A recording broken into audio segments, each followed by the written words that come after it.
He'd be jealous. I don't think he would, you know. He's Mr. Nonchalant, he don't care. He does. He does. Richard cares, man. Press conference. What I will say, welcome back to Frazer Clarke. Are we going to say, and the new? Of course we are. That's what I'm here for. I'm here to win the fight. Like, yeah, that's it. A man of... somebody that doesn't necessarily do the smack talk, but it's been naturally funny. I watched the face-off in the ring when you had a little bit of a to-in and throw-in. And I think I checked on X and they were saying that Frazer's won that part of the battle. We usually see Fabio as the more witty one. Look, he come here with his special T-shirt on today. Oh, fucking hell, he's hilarious, isn't he? He made a T-shirt that's never been done before. Fucking hell, do me a favour. He's a fucking clown. He's a nose. What? Listen, I don't believe in winning battles. The only battle that needs to be won is the one in the ring. That's it. The battle that is in the ring, a fight that, you know, many people have gone over the same old stuff over and over again. We can talk about Perspid till we're blue in the face, Perspid Gate, but we're here now. Talk about the training that you've been doing, and we can see physically that you're starting to rip into shape as well. Talk to us about your training and what you've been up to. It's a bit strong. I don't know. Yeah, but you are. I don't know if I'm gonna rip into shape. Yeah, but Fucking hell. No, but I've never had that up in my life, but I'm working on it. That's what I can tell you. But you are looking more trim, so you're obviously doing something different in the gym. My cheekbone might be coming. It might be just with the nice hairline. I don't know. Now I'm working hard. Yeah, I'm working hard. I'm focused. Living right, training right, resting right. I'm in a good place. This fight, it's announced now. It's happening March the 31st at the O2.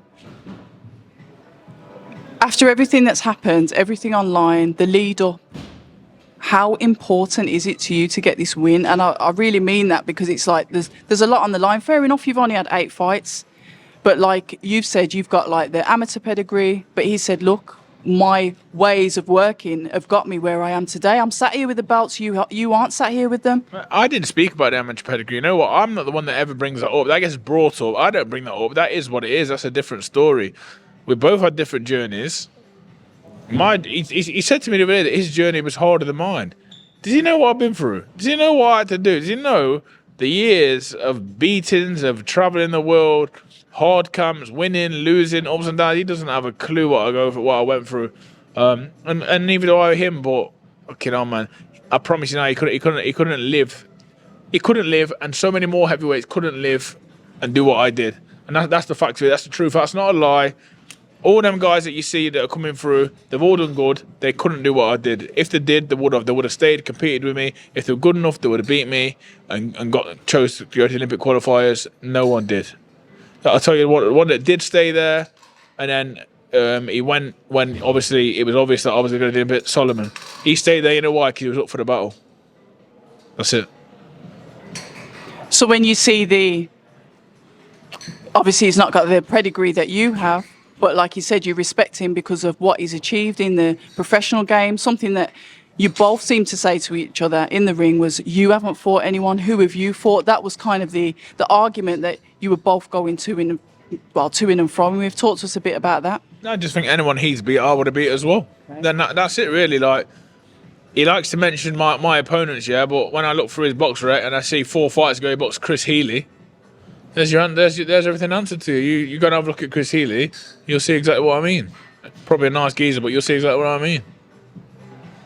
Do you think there's a lot of ego on the line because of, obviously, you know, you're the Olympian, he's the white-collar boxer. Whoever brings it up, it always seems to be at like the pinnacle of the conversation. It's like the guy that went to private school to the guy that went to, like, you know, the schools in the city, if you want to put it like that. You're like the grammar school boy, aren't you? It ain't because the people think you're fucking given Olympic medals. The people think you're given the chance to go and represent your country. You're not given nothing. Let me tell you how many people are in that system now. There's a lot of people in that system, and you'll know some of the names you won't. Guess what? In 6 months' time, when the Olympics are done, you'll probably know 6 of them or 5 of them. And there's a lot of kids that go through that system, and young men, young women. Nothing was given to me ever. Nothing in boxing has ever been given to me. The only thing that's been given to me usually is bad news. I've usually been I've been the fat kid, the one at the back of the crowd, the one who was close but no cigar, But guess what? I'm a fucking grinder. Eventually, I get to what I want to get. I want to get the British title, the Commonwealth title. I'll get there. Training in the gym with Angel Fernandez, he's not somebody that comes on camera a lot. He does a lot of the work in the gym, behind the scenes. How have you found it? You turned over with him. He's been your trainer since the beginning. How have you found that relationship, and how he's developed you as a fighter? Yeah, it's one that's built. Or developing? It's developing me still. It's one that's built. Every boxing relationship, there's ups and downs. It's like every relationship in life, but we're in a good place. We're working hard together. He's really putting the time in for me, a lot of effort in for me, and I hope I'm repaying him by working hard. Leading up to fight night, and we talk about preparations, we talk about attributes that fighters have.